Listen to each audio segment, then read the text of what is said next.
সন্তান মায়ের কাছে থাকলে বাবা কিভাবে কাস্টডি বাবার কাছে নেবে? বাবা সর্বদাই একটা নাবালক সন্তানের গার্ডিয়ান।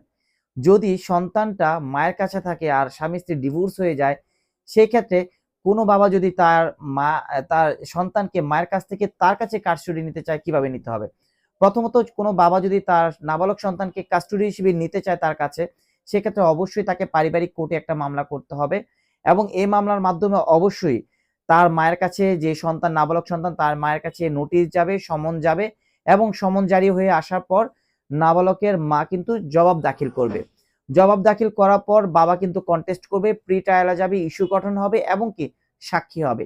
এই সকল পর্যায়ে মিলিয়ে যদি বিজ্ঞ আদালত মনে করে যে এই সন্তানটা মায়ের কাছে ভালো থাকবে, তাহলে কিন্তু বাবাকে কোনোভাবেই কাস্টডি দিবে না নাবালক সন্তানটাকে।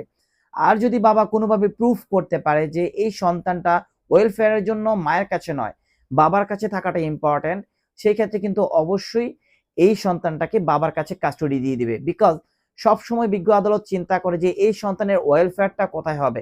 বিকজ কখনো কখনো আমরা দেখি যে মা দ্বিতীয় বিয়ে করে ফেলে, মা মাদকাসক্ত, অথবা মার যে কোনো একটা প্রবলেম আছে যেটার কারণে বাচ্চা সুষ্ঠুভাবে বেড়ে হওয়া থেকে তার মেধা শক্তিতে ক্ষতি হতে পারে।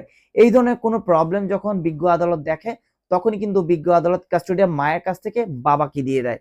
সো যারা ভাবছেন বাবারা যে আপনারা সন্তানের মা থেকে কাস্টডি নিয়ে আসবেন, সেই ক্ষেত্রে অবশ্যই আপনাদেরকে প্রুফ করতে হবে যে বেসিক্যালি ওই সন্তান মায়ের কাছে নয়, বাবার কাছে থাকলেই তার ওয়েলফেয়ার হবে।